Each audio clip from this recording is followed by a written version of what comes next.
Hey guys, what's up? Alright, it's Mitch Powell here doing my Renaissance Humanism video again. You probably saw the three others on my channel. So yeah, alright, well, anyway, let's get started. My co-patriots cannot be here today, so pay homage to them. We got Mr. Schwinks here, glasses, scouting away at the National Jamboree. Pretty awesome. And then Christian and Jacob. Yeah, I don't need to say anything else. Alright, moving on. Alright, my question today is, what caused 17th century thinkers to challenge the medieval view of the world? And my part of that question is Renaissance humanism. So, first I must tell you what Renaissance humanism is. Renaissance humanism was a movement to rediscover and bring back Greek and Roman ideas and all of their ideals as well.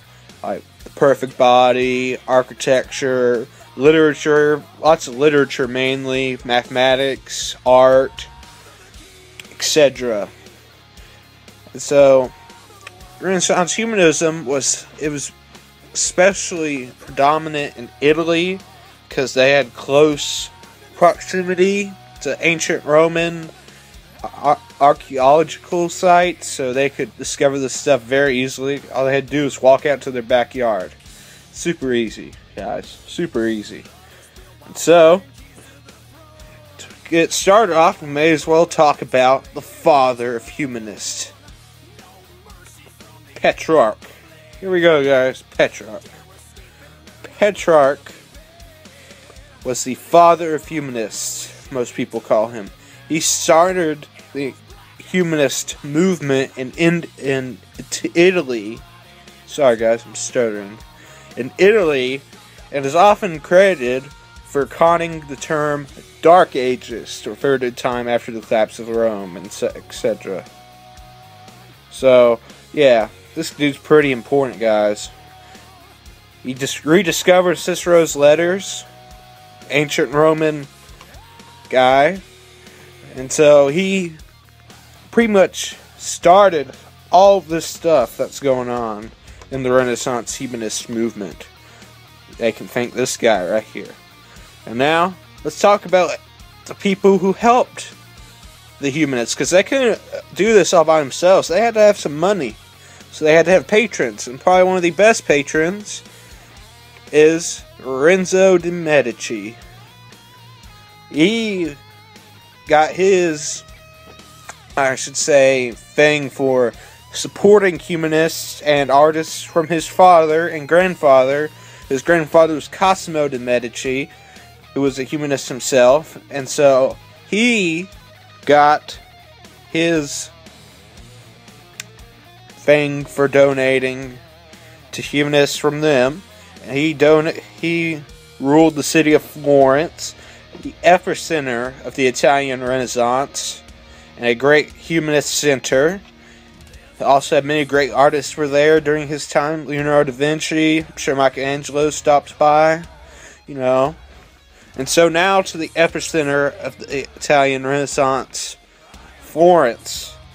Right here we have the Basilica of Santa Maria del Fiore, which means the Basilica of Saint Mary of the Flower, or a flower, or something like that. I don't know. It's Italian. Figure it out. Look at the Italian translation. Anyway, but yes, but this was the epicenter of the Italian Renaissance, right there in Florence, guys. I mean, look at this.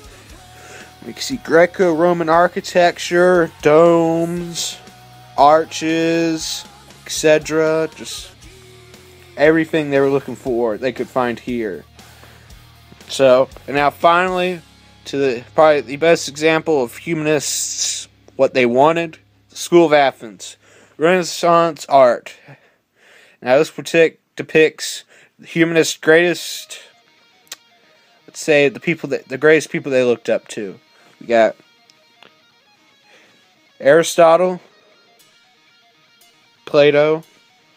And over here, yep, there, that's Socrates. These are the fathers of philosophy, guys. They pioneered the art of philosophy.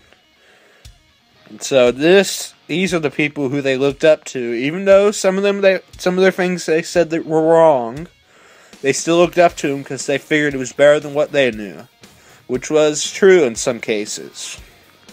And also we have the Greek perfect body, also embraced by Renaissance artists. Greco-Roman architecture, domes, arches, all the good stuff.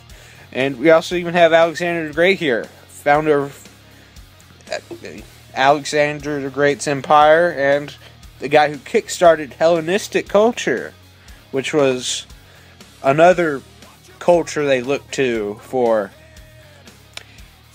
advice, sort of. They looked at their history.